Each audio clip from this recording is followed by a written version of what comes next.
Muy buenos días, muy buenas tardes, muy buenas noches, no importa cuándo nos esté escuchando. Bienvenido al episodio 104, episode 104 of El Café de la Tarde. Este episodio va a ser bilingüe. We're going to be talking Spanish and English in this episode porque mi invitado de hoy es Cody Laurendi. My guest today is Cody Laurendi. He's going to come in a few minutes to talk to us about a few things and answer your questions.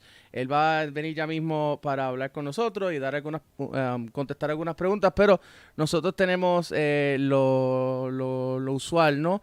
Les recuerdo que pues nosotros tenemos un Patreon. Va a haber una entrevista adicional que le vamos a estar realizando a Cody exclusivamente para nuestros miembros del Patreon. Así que si quieres escuchar esas contestaciones de esas preguntas, digamos que un poquito más controversiales, entre comillas, pues ya saben, tienen que ir al Patreon, pagar $2.50 al mes. También le queremos dar las gracias a Lyon FC por ser nuestro patrocinador. Lyon FC haciendo una excelente labor con los jóvenes de escasos recursos y ayudándoles a conseguirles becas a través de la beca Lyon para jugar en el exterior. Así que un saludo a la gente buena de Lyon FC y su presidente Joaquín Rodríguez. Coffee. Good coffee. Yeah. Great coffee. También les recordamos, estamos estamos ya en el pico de la temporada de huracanes, así que llama a la gente buena de tormenteras.com al 787-762-9911, repito, 787-752-9911. Díganle por allá que escucharon esto en el Café de la Tarde y le dicen a Robert que pues Robert es un muy buen conocido en el mundo del fútbol, así que le dicen que vienen de la área del fútbol y los trata muy bien. Así que ya saben, necesitan los expertos en tormentera al 752-9911, no 762, 752-9911. Gracias a la gente buena de tormenteras.com. También seguimos por acá por otro de nuestros patrocinadores, Elite Showcase. Ya vienen, me dijeron hoy que ya tienen todo cuadrado para para su showcase de septiembre. Se supone que el flyer y la información nueva salga ya en las próximas 24 a 48 horas. Así que, bueno, nada, espérenlo por allí. Son gente que están trabajando fuerte por también darle oportunidades a jóvenes puertorriqueños a jugar profesional fuera del país. Y por último, tenemos la gente buena de Goveo Refrigeración. Búsquenlos ahí en la información, sea en Facebook o sea en YouTube de este video y el link hacia la página de ellos. Goveo Refrigeración, todas tus necesidades para consolas de aire, refrigeración, etcétera. Dale una llamada, son excelentes gente y una de esas pymes que necesita nuestros patrocinios en estos momentos que pues estamos digamos que pues en necesidad de apoyarnos mutuamente y para mover esta economía que tanto nos tiene. Yo soy Edwin Jusino. Gracias por sintonizarnos aquí. Les tenemos también antes de ir con Cody, vamos a tenerle un mensaje nuevamente para los que están escuchando. Recuérdense que este podcast lo pueden escuchar en Spotify. Al finalizar esto, está libre para todo el mundo, así que nos pueden seguir también por Spotify. Vamos a ir rápido a las noticias de esta semana. Lamentablemente el Chicago House perdió en su partido inaugural, perdió 4-0 ante el equipo de Nueva York y actualmente está séptimo en la tabla. Ahí la pueden ver, la tabla está disponible en nuestra página de futbolboricua.net. Pueden también conseguir los próximos partidos. El próximo partido es a las 7:05 de la tarde acá de Puerto Rico contra el campeón de la NYSA, el Detroit, el equipo de Detroit City FC. Ellos pues ya tuvieron el primer partido contra ellos y ese partido se fue 3-2, fue un partidazo y de verdad que aunque perdieron 4-0, el marcador no refleja lo que se vio en el campo. Es un muy buen equipo. Vayan a apoyar a Rodolfo Zulia, que es parte de este equipo, en conjunto con Joel Serrano. y Zulia está jugando en el 11 inicial, así que nada, vamos a apoyar al talento de puertorriqueño en el exterior. También queríamos resaltar que la Universidad del Sagrado Corazón cuenta con nuevo entrenador. Tenemos una excelente nota por nuestra reportera Kimberly Bautista en nuestro portal de futbolboricua.net, donde pues se le hace una pequeña entrevista al nuevo entrenador Andrés Mirabelli, quien fue entonces el gerente general de las selecciones nacionales. Desen una vuelta por allá y busquen esta entrevista, que está muy buena y da unos detalles de lo que se está esperando de parte del nuevo cuerpo técnico de la Universidad del Sagrado Corazón. La live debe estar comenzando ya a finales del mes de septiembre, según he averiguado. Vamos a estar dándoles más detalles sobre el torneo de la LAI y qué universidades van a estar participando en los próximos días, próximas semanas. También hoy las selecciones de Puerto Rico estaban activas, particularmente la selección nacional sub-15 masculina, que terminó empatando 0-0 ante Jamaica. Había ganado ya 1-0 ante Jamaica hace unos días atrás. Hoy empatan 0-0 y las chicas estaban ganando, creo que el último que vi, al momento de la grabación de esto, estaban grabando, por lo menos cuando la última vez que verifiqué, 3-0 ante el equipo de Granada. Dicho eso, vamos entonces a pasar a la promo sobre el partido del domingo de Chicago House, para entonces pasar a la última noticia y poder traerles con ustedes a Cody Laurendi.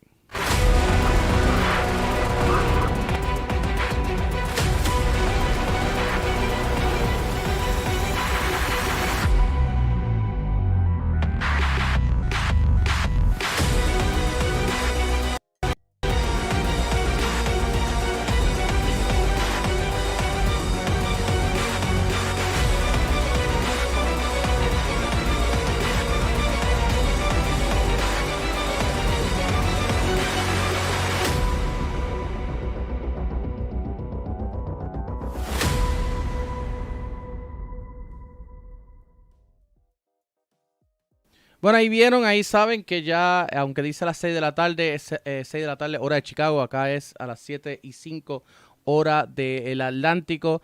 Va a estar narrando Nathan, va a estar comentando nuestro propio Sergio Castro, así que nada, desen una vuelta, se pasa bien en esas transmisiones y apoyen entonces a los puertorriqueños, una manera de apoyar a los puertorriqueños que están en el exterior. Estamos haciendo esto por ustedes para traerles buen fútbol a sus pantallas, ¿no? Una última noticia que que queremos compartir con ustedes, esta viene del exterior, y tanto en un poquito la razón por la cual estoy usando la camisa de mi Atlético de Madrid. Salió la noticia que el Atlético de Madrid no cederá sus internacionales para las fechas de Conmebol. El Atlético de Madrid, junto con el resto de los equipos afectados por las próximas fechas FIFA, así lo han acordado, y la Liga ha acordado por unanimidad iniciar medidas cautelares ante la justicia. O sea, van a llevar esto a las cortes, así como comunicar a sus jugadores convocados la imposibilidad del desplazamiento hasta que se aclare todo. Y para hablar de esto, como parte de la entrevista, de aquí en adelante, pues la entrevista va a ser en inglés, porque Cody lamentablemente no habla un español fluido, y quiero que él se sienta bien comunicándose. Hi, Cody. We're bringing you into the interview. I just talked about Atletico Madrid not wanting to loan out its players to the national teams. You are currently working as a player agent, and you also repped Puerto Rico at the national stage. What do you think about these news and the whole point that it's going to go into illegal proceedings? Yeah, well, first and foremost, Edwin, thank you for having me on. I really, really appreciate that. Personal opinion, it's obviously going to directly affect 2022 World Cup here. Correct me if I'm wrong, it has to do all with COVID, right? Yeah, they canceled a few games because of COVID, earlier games, and that's why they're adding this other game into this in Spanish. Oh yeah, in the window, in this FIFA window. Yeah. I understand. I think clubs look. It's no secret that these clubs pay exorbitant amounts of money for their asset, and the more games that they play is not great. Travel as well. I understand where the clubs are coming from. Hopefully, they can come to some sort of agreement. But man, what a problem to have. Sure. I, as a player, would you respect your club's wishes, or would you have gone and played for the national team regardless of? Yeah, that's an interesting one because I experienced it a couple times, and I got some pushback from it from not going to national team games. The situation that I was involved in was not because I didn't want to, right? It was because my club team at the moment was in a playoff battle. They, and at the end of the day, if I'm a player and I'm coming up to a contract year where I could possibly be a free agent, I have to do everything in my power to prove to the decision makers that I deserve a contract extension. Because at the end of the day, the national team does not pay their salary, right? In men's football, it's the club team that pays the salary. So from personal experience, that's kind of how you weigh both positive and negatives. But I can only imagine, as you're talking top tier talent, what they deal with, the decisions that they have to make, because you ultimately do not want to bite the hand that feeds you, right? Mm-hmm. But it's such a beautiful honor to represent your country that it's quite the conundrum. I mean, imagine a Uruguay playing without Luis Suarez. They're Exactly. one of those three games. Right. It makes a huge difference. The implications, right, that go into qualification to a major tournament. What an issue. What a problem. Sure. Okay, so let's talk about your career. No, you started off. You obviously were born and raised. I think it's in Oklahoma, right? No. I Okay. currently live in Oklahoma, born and raised in Florida. Okay, so you were born and raised in Florida, and you came up the youth level in the United States. You developed as a goalkeeper, obviously in the United States. Um, Yes. what's the difference between that moment when you were playing just in the United States and then when you came to play in Puerto Rico at a club level? Yeah. Well, it was a crash course in learning that the sport, and from a professional level, the sport is what puts food on the table for men. And gone are the days of, oh, let's just have a good time and play some footy. It is cutthroat. There's an expectation that you perform, because at the end of the day, this is your livelihood. And that is something from a professional level that I loved. I felt like I flourished in that. But there was a learning curve for a lot of guys where they have this concept of, oh, I'm not going to look after myself off the field. I'm going to do what I want to do. Well, unfortunately, that's not how this works, right? If you are adamant about being a professional, you have to be a professional in all aspects of your life, Mm-hmm. right? The reality is this: you train at most, you train 2.5 hours a day.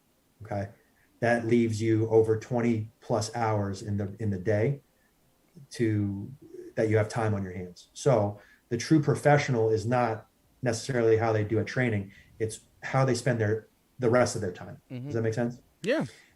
And that was an environment, and you had guys like Alexis Rivera, Marco Velez, the OGs, as I like to call them, the Bill Gaudets of the world, that really, really, really kind of paved the way, if you will, for young players like myself, like a David Foley, like a Logan Emery, a Joe Salem, to really latch onto, to watch them, to emulate what they do, to ask questions, right?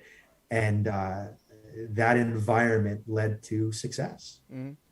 Not many people know, but you didn't just come here to play for Puerto Rico FC. You're kind of like the last player to have ever wore the Puerto Rico Islanders jersey, to have played actively in the national team. So, I mean, that does that mean anything to you to have to be called the last person to ever wore a Puerto Rico Islanders jersey to also play and retire in the Puerto Rico national team? Anything related to my time on the island and subsequent opportunities to represent the national team means the world to me.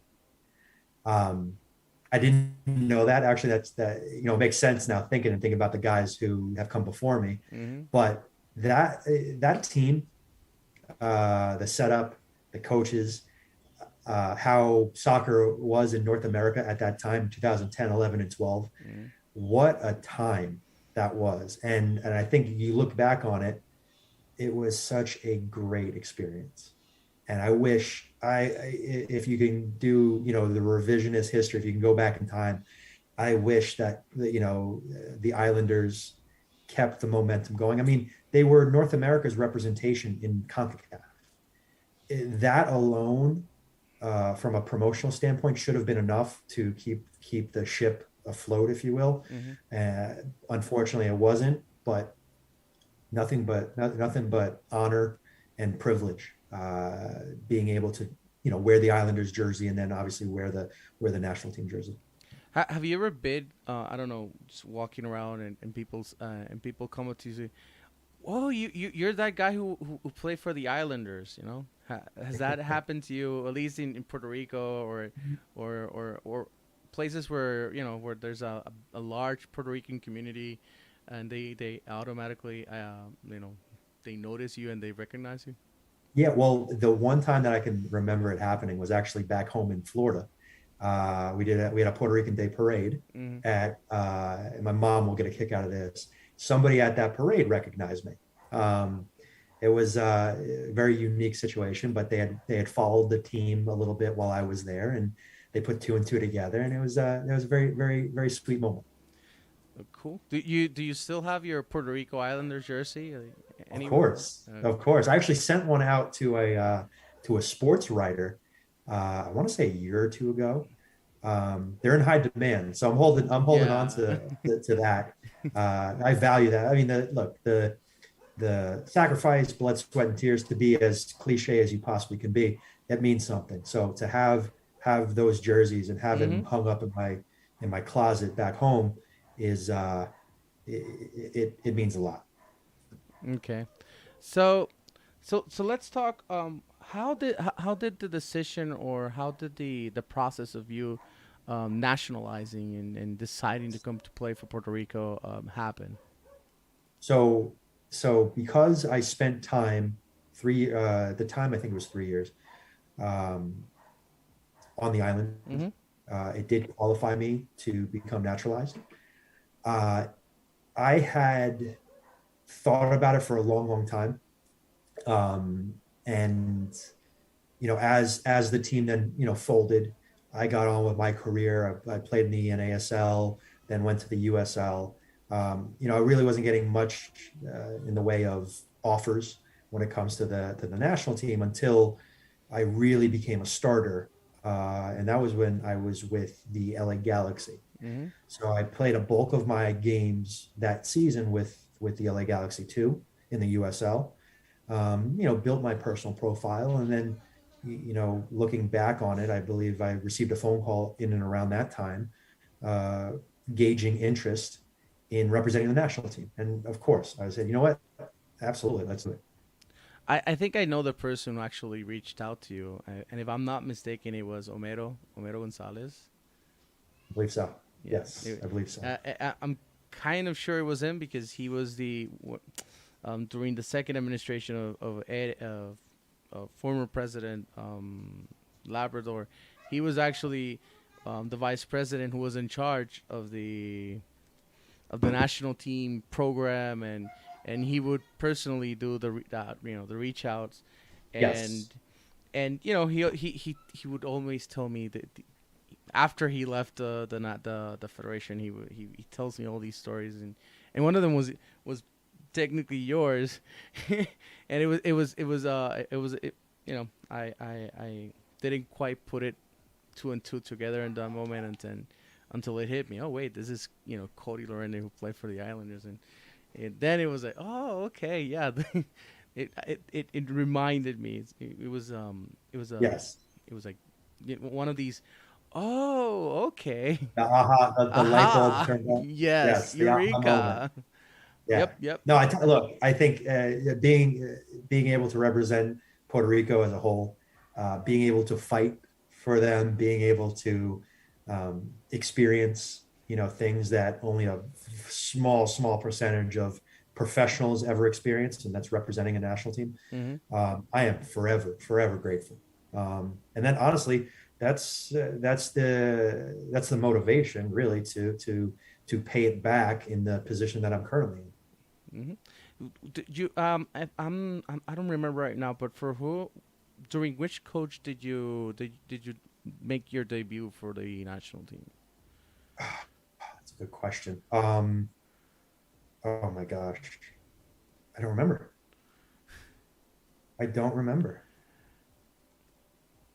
Man, I'm stumped. I'm kind of leaning towards maybe it was Amado, but I think it was a bit before. Amato, I feel like I'd already capped before Amato. Shoot. I can't. If it was before Amado, it was the Spaniard, right? The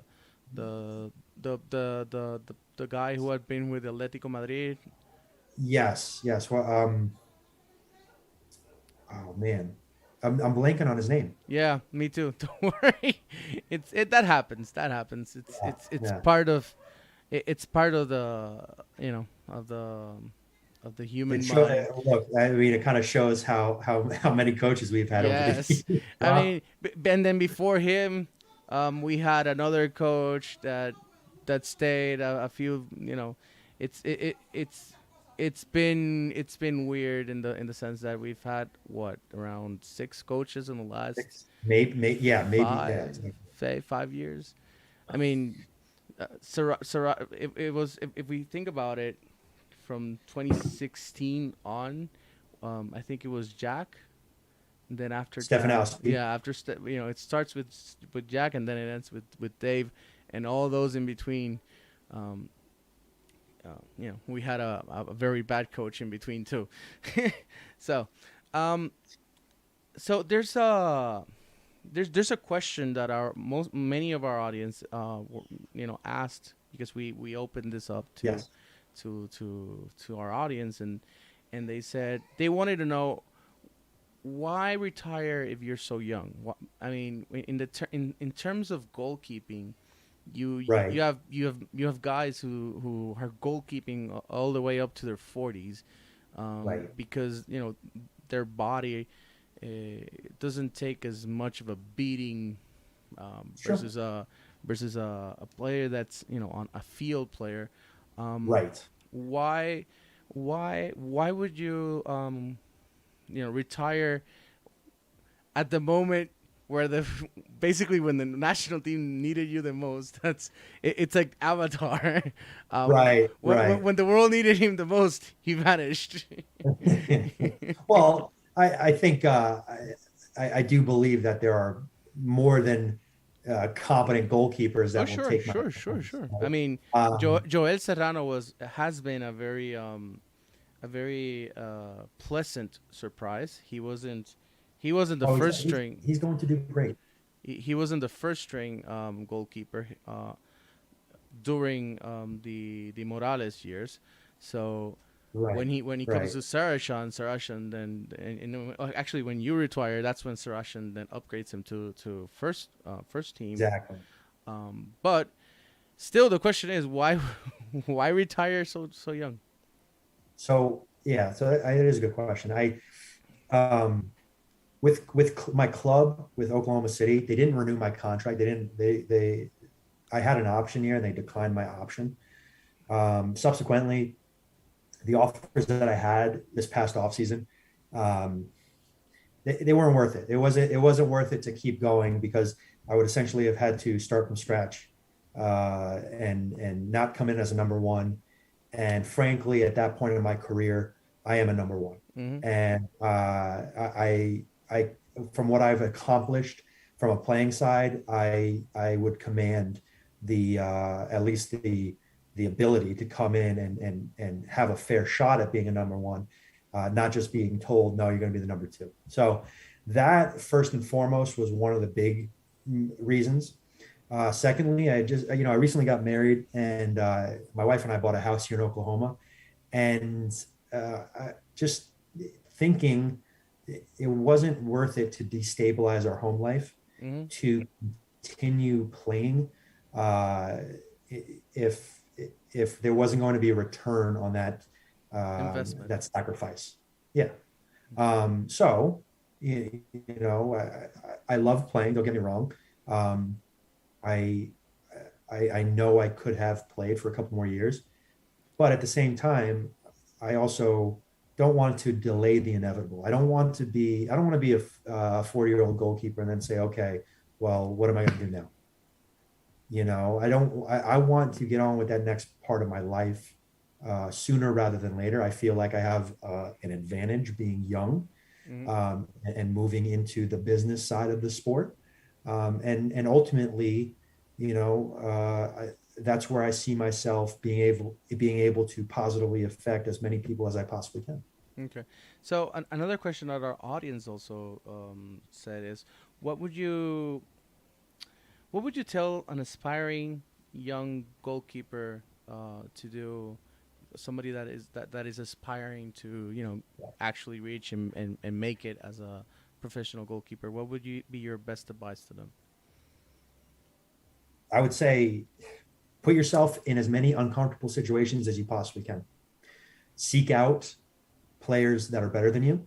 Seek out goalkeepers specifically that do things that you are impressed by.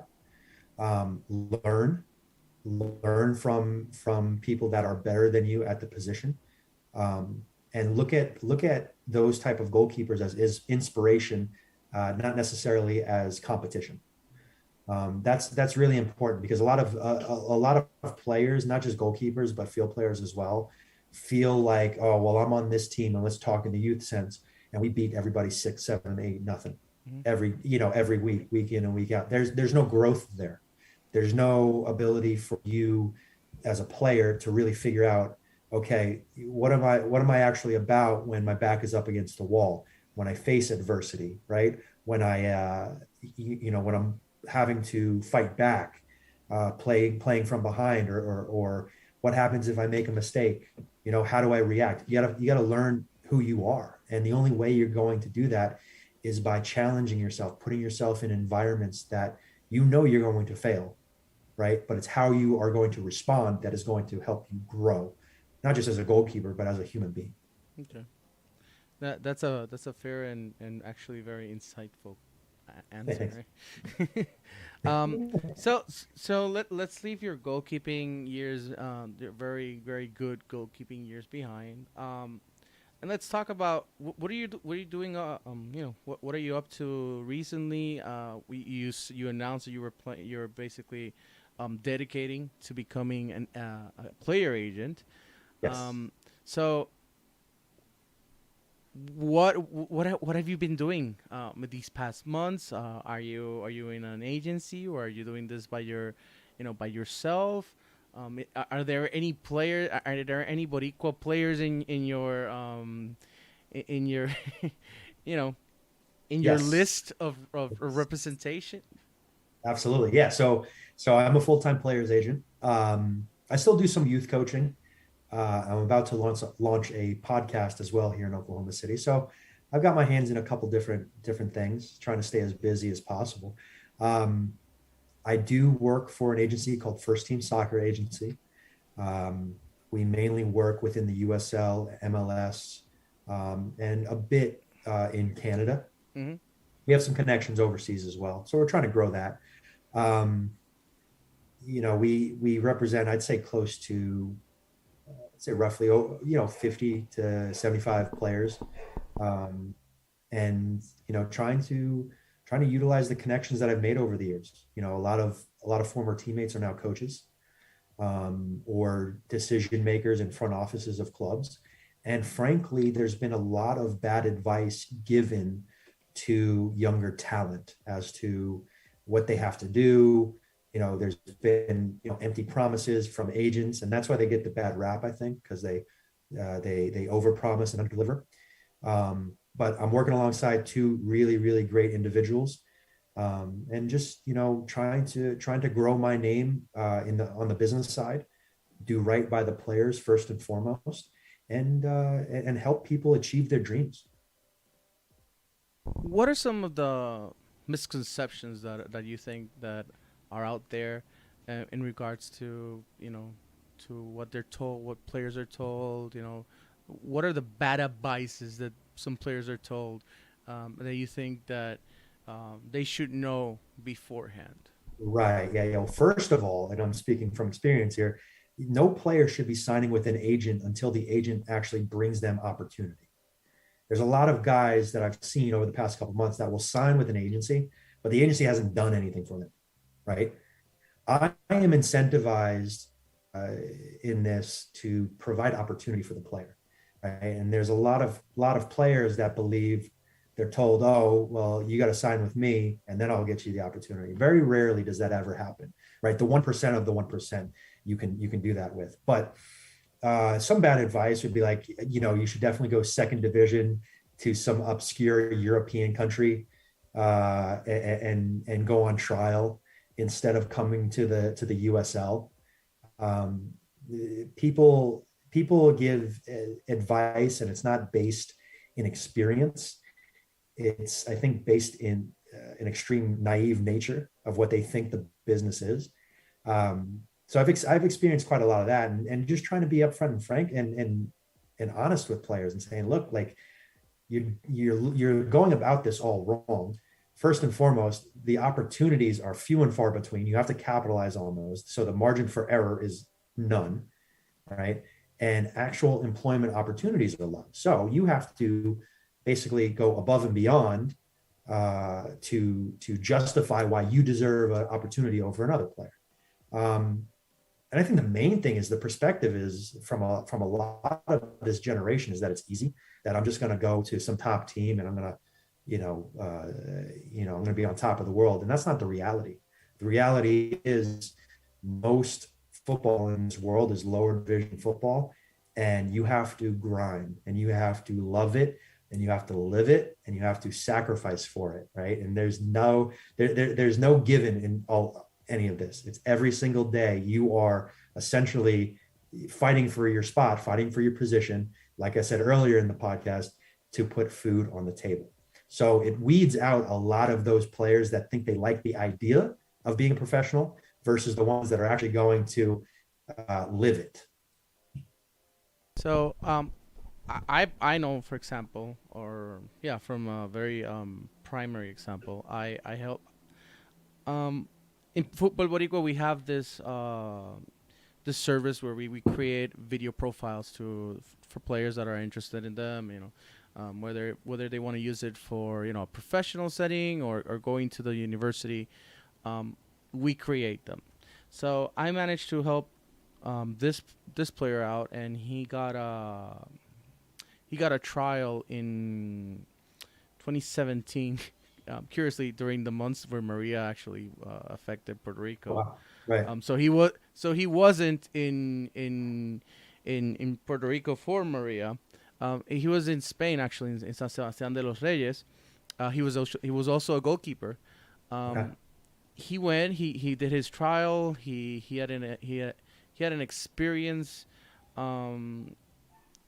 He had a great experience, but he didn't. They actually wanted to sign him, but he declined to sign with them. Oh. So I don't know. Sometimes I think it's more there's a mental side to also being a player. What do you think about that perspective? Yeah, for sure. That's a great question. I started my career over in Europe, thousands and thousands and thousands of miles away from home. And I was there for 3 years. And I'll be honest with you, it was very lonely. very lonely, because this concept that a lot of people have about playing professional sports, playing professional football specifically, is they're going to go abroad, they're going to light it up, it's going to be one highlight reel day after another. And that's not the reality. The reality is there's a lot of, can I curse on this podcast or no? Yes, you can. Okay. There's a lot of shitty days. There's a lot of loneliness. Like I said, you miss out on birthdays, holidays, family experiences, you name it, you miss out on it. And you have to have this mental fortitude about yourself. And I'm not patting myself on the back by any means, but I'm saying these are prerequisites to succeed. You need the ability to stand in there and say, all right, I'm going to take the good with the bad. I'm going to accept that it's not going to be this upwards ascension to greatness. There's going to be peaks and valleys. And much like I can't wait for the peaks, the great things to happen, I'm going to accept the shit things that happen to me. You're going to be okay with that. And a lot of guys aren't. They don't understand that because they've only grown up in their little bubble, right? And as soon as you get away from home, as soon as you get away from that bubble of that comfort, right, you find out, good or bad, what you're about. And I'd say, honestly, 99% of it is how you deal with things off the field, right? And understand that, you can't have these big swings in emotion, these ups and the downs, because you're going to wear yourself out. First and foremost, you're going to be mentally drained, and then you're not obviously going to be able to perform. So it's the acceptance of, hey, this isn't going to be, the best time at all times, but I'm willing to go through it. That mental side of it is not spoken about enough. And I think it's what makes the difference between the players that will have it and don't have it. Is there any way that you can identify these players that have it, that are mentally strong? And before you answer, I just wanted to say that Daniel Rosario says, "Hi, Cody. Greetings from the Rosario family." Oh, I love the Rosarios, and I believe he's about to start. He's up at in Boston, I believe. I think they have a game today, if I'm not mistaken. I could be wrong. It's Daniel Rosario sure. Matos. We're talking about the same person. It's Daniel Rosario Matos. Yeah. It could be his dad. Okay. Yes. Yeah. So you would talk about like the mental makeup of a pro when somebody has it. Is that what the question was? Yeah. Yes, that would be the question. By the way, Joel Serrano also is sending you greetings. Hey, tell him I said good luck this weekend. I'll be watching. He says, "My brother." That's right. Hey, nothing but love for him, man. Nothing but love. By the way, Daniel Rosario says yes. Depends. Daniel Rosario says, I'm sorry, the chats are coming in now. Daniel Rosario says yes. He's the person that you're thinking that he has a game. I thought so. Well, yeah. So the player that quote unquote has it versus the player that doesn't have it. I mean, you can kind of figure out early on. You don't have to be, if you come into a locker room setting, right? And some guys, some guys are confidence players. Some guys, if they're scoring goals or if they're, keeping clean sheets, they're full of confidence. But confidence comes and goes, right? And I'm a firm believer in self-belief in your abilities over confidence. You can be a confident player. If let's talk goalkeeping, right? I could be flying. I could be seeing the ball, being in a good flow state, making saves, commanding my 18, but one goes through my arms and then we're down 1-0. My confidence is shot, right? If I'm only going to be able to rely on my confidence, I'm not going to have success. I'm not going to be able to have that short memory and say, okay, make the next play. You have to worry about and focus on your self-belief. So when you're out there training with players, one of the best ways to see if this player has it or not is to see how they react after they make a mistake, to see how a defender reacts if he takes a loose touch and and there's a turnover and the turnover leads to a goal, or if a striker, skies one, or if a goalkeeper, has a blunder. How they respond to that is a great indicator whether or not that player has the fortitude, the makeup to be a successful pro. Okay, so yeah, so I was thinking more of maybe their family environment, whether they're more like an independent person versus whether they're very attached to their family, because those, at least the way that I've seen it, those elements also um, bring in their baggage. Yeah, yeah. Sometimes sometimes players are so emotionally attached to their families that they can't really go out of the country and maybe go play professionally. Right, right. Um, and it's not even here in Puerto Rico. You could also check this out in Spain. Jesus Navas, he for a long time struggled with that, and Of we're course. talking about a player that plays for the Spanish national team, Yes. and he the reason why he didn't leave the La Liga was because he struggled with those anxieties and those stress factors. So I Of course. it's about, I think it's also a part of mental health. Yeah, Uh, absolutely. Absolutely. But I also think this, I think if you're in an environment where there is an opportunity and you want to chase a dream, that's something you have to accept. Is that okay? I want this specific thing to happen. I'm a good example of it. Back in Florida, I lived in Central Florida. There's no pro team in Central Florida, or there wasn't at the time. Now Orlando City's there, right?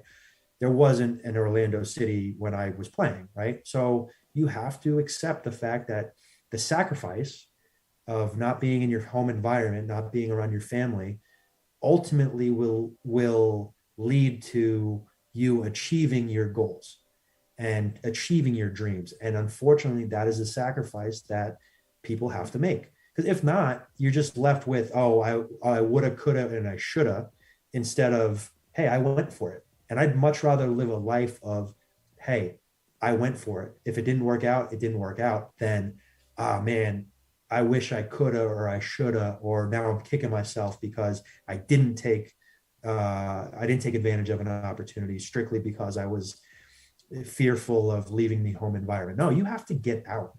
I'm a big believer in, you have to leave and you have to go out into this world and you have to make it and you have to find out about yourself, right? We're talking sport, we're talking life in general. You have to be out of your comfort zone to find out what you as a human being are about. It's just, football is a great platform to really use that. And that's my biggest takeaway, is you find out about yourself, what you like, what you don't like, how you deal in situations of success, how you deal with failure, how you deal with interpersonal relationships, working in a team environment, you name it. Football has helped me learn more about myself than any other endeavor in this life. And a lot of it is down to just being willing to get out of your comfort zone. okay, so are you representing any Puerto Ricans? Of course, of course. So Nico Cardona and I are officially working together. He has done incredibly well for himself up until this point, and I hope that we have a long. I know we're gonna have a friendship, but I hope we have a long working relationship together as well, because he epitomizes what it is to be a professional. It's no secret that he is the captain of the national team, and somebody like him, that's who I want to work with. I want to work with people that are honest, that are going to put their all into what they're doing, because ultimately he is going to be successful in whatever he chooses to do. Long after his playing days are done, he is going to be successful because he wears his heart on his sleeve. He is going to give you everything, everything. And I got all the time in the world for a human being like that. So working with Nico, and then recently closed a deal for Ricardo Rivera, sending him to Omaha. So, another player who's just a great human being, who I know is going to have success at Omaha, one of the better teams in the USL League One setup. So he's now there for this season and for next. I work with Raul Gonzalez. I represent him based out of, he's playing for Memphis right now. Another great human being. Can't speak enough about him. And then I'm in the process of helping Gerald Diaz, another talented kid who, just needs that opportunity. So been working diligently to hopefully find him a landing spot, and for the time being, working with those guys. It's funny because both you said Rivera and Gerald, right? They're both they both were playing in the third division in Spain, and for the longest time you would think that they would maybe go up to Segunda B, at least Ricky, no? But for some reason,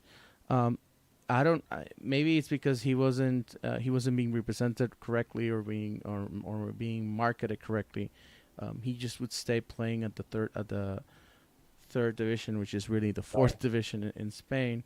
Do you think that USL is actually better in terms of quality than those lower divisions in Spain? I think so. I know so. I know so because the structure that the USL has evolved into, the ability to be around coaches. Am I still here?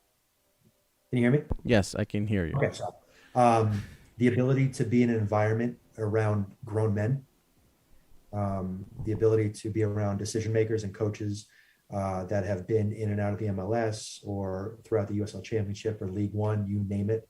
The ability to play games on a regular basis, to have high quality training, the structure is what sets the USL Championship or USL League One apart from, in my opinion, a second or third division team in a country like Spain.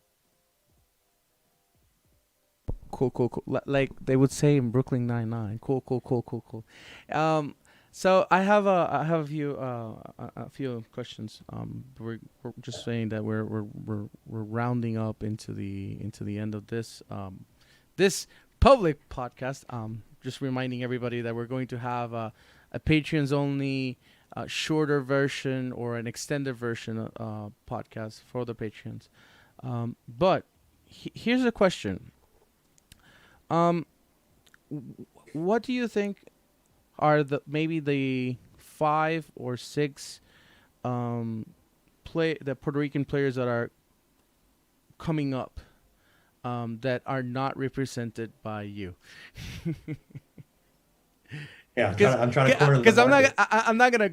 It'd be too easy for me to say, well, okay, include the people that you're representing. So no, just the 5 or 6 guys that you think are coming up that have the capacity to come play in the United States and that they're not represented by Cody Laurendi.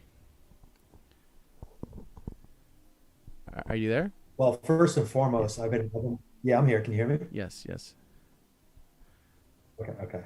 Yeah, Wilfredo, I'm trying to represent him. So if Will Senior is listening, I know he's not represented by anybody at the moment, but he's obviously, at the top of the list. I just hope that he continues to progress and get games and be valued and that he continues to grow, which I think he will. He's in a great setup at Orlando City. We talked about.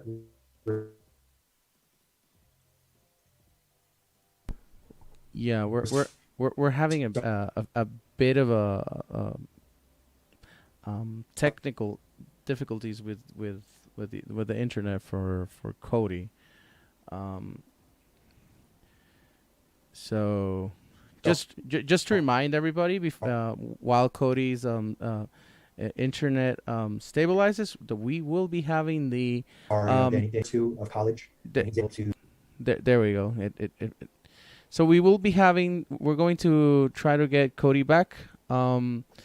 We will be having the Chicago House game on Sunday. Vamos a estar teniendo, let me switch to Spanish aquí de momento. Vamos a estar teniendo el partido de Chicago House el viernes, and I think he's back. Are you there? I'm here. Can you hear me? Yeah, we had it kind of like shut down, so I just started to put in a plug-in for the game on Sunday. So yeah, you were saying, sorry about that. It's all good. Yeah, so Wilfredo, obviously, he's in a great setup down there at Orlando. Um, Danny Rosario, he's another one that comes to mind. I think with a couple of years of college experience, he's going to do very, very well. Wani O'Neal. Mm-hmm. He's finishing up his college education. Again, just another beautiful, beautiful human being. Uh, Obviously talented footballer, obviously, but just somebody who he encapsulates everything it is to be a professional, and he's a great teammate. Another one that will give you everything he has to winning the match or to fighting. So somebody who is going to be a great professional teammate. Callum Stretch is another one. Him and I were teammates for at least, I want to say, when we were down in Guatemala. I think he's got a big future at center back. He's got 1 or 2 years left from a college standpoint. And who else could I name? I'll go back to Gerald. I think Gerald's a very talented player. I just hope he gets his opportunity. So those would be the ones off the top of my head that I firmly believe in can really do well at the professional level. So my last question, and before switching off the broadcast and then going off into the Patreon exclusive side of the interview. My question would be, Wilfredo right now is the primary candidate to become the second Puerto Rican born and raised in Yes. Puerto Rico to play at the MLS level. Do you think there's another one that could maybe beat him to it? Because right now, well, Wilfredo's not playing with the main team. He is in their roster, but he's actually playing in the reserves. I think it's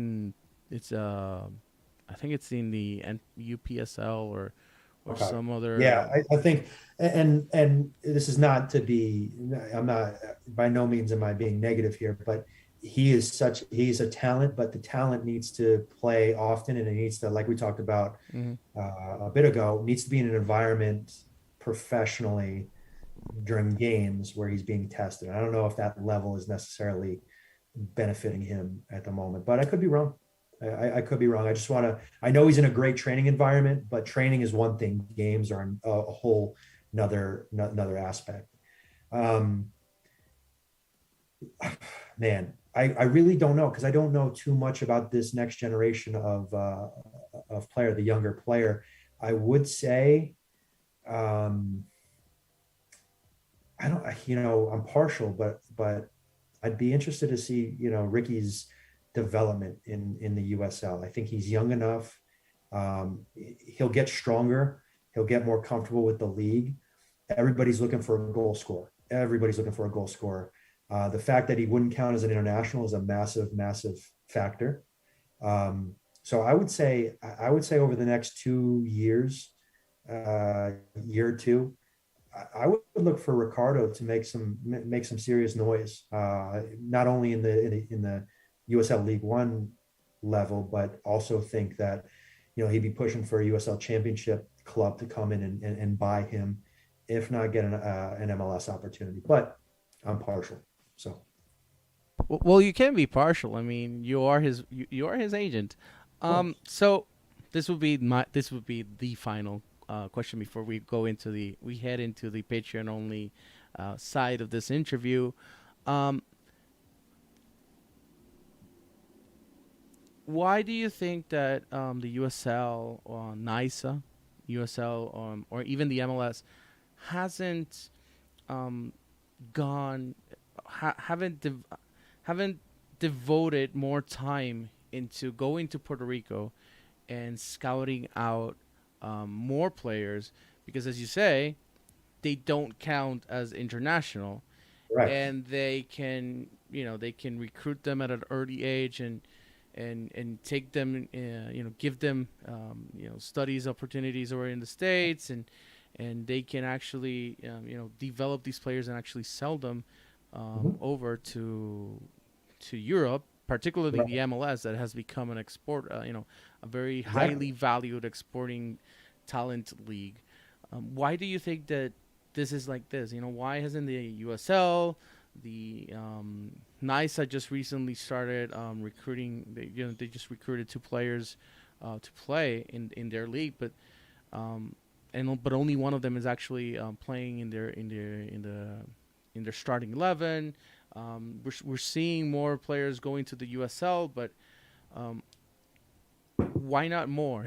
I'm just curious. That is a good question, and I just think it's a lack of knowledge, a lack of understanding, a lack of experience with the decision makers, I'd say. I personally, we've talked about this quite often. I'm from experience, I think it's an untapped market, the Caribbean based player, especially the Puerto Rican based player, to really kind of springboard themselves, one, because they're talented, right? And I've seen this talent, but can they be in an environment that refines that talent, that pushes them? And they don't count as internationals. It's a no-brainer to me, but it's a no-brainer to me because it's been my life experience. I just think, I think there's a lack of life experience with people that are in the decision-making positions within the USL, within the MLS, and they just don't see it. Now it's going to take guys like Wilfredo, guys like, Nico, guys like Ricardo to start kind of producing at a high level for people to take notice. But I think it will come along. I think it will get there. Much like anything, it takes time. It is a process, but I'm with you. I don't understand why there hasn't been more interest in tapping into the market. Could the reason that there isn't an established pro league in the island be part of that reason why they're not looking towards here? Yeah, I think I think you're spot on. There needs to, and I get the economics behind it because every the USL and they'll say lower leagues in general, they do try to, and NISA as well, they try to pinch every single penny, as they say, right? And they're not necessarily in positions to pay big travel budgets, which you would have if you're a team on the island that's playing in a USL or playing in the MLS or what have you, or NISA, right? So because every trip for an away team is not a bus ride, it's a plane flight, and vice versa, everything off the island you're taking a plane to. I think that's a hindrance, but that also should kind of alert young players and young players' families to say, okay, if not here, then where? And look for opportunities and go seek those opportunities out, whether that be coming to Florida, whether that be going to Atlanta, whether that be going to Texas, who knows, Oklahoma, places where, all right, the opportunity isn't here. Well, where can we find the opportunity? All right. So I'm going to say this. I'm going to sign off in Spanish, but we're going to continue our little shot, at least in the recording side of things.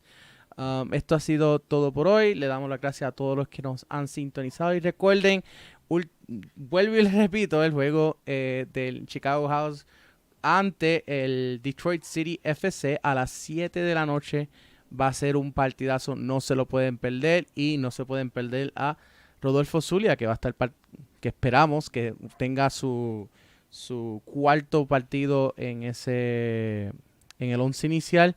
Eso ha sido todo por hoy, por el Café de la Tarde. Si quiere escuchar la entrevista extendida con Cody Laurendi, hazte miembro de nuestro Patreon, que va a estar disponible para todos nuestros miembros próximamente. Hasta la próxima.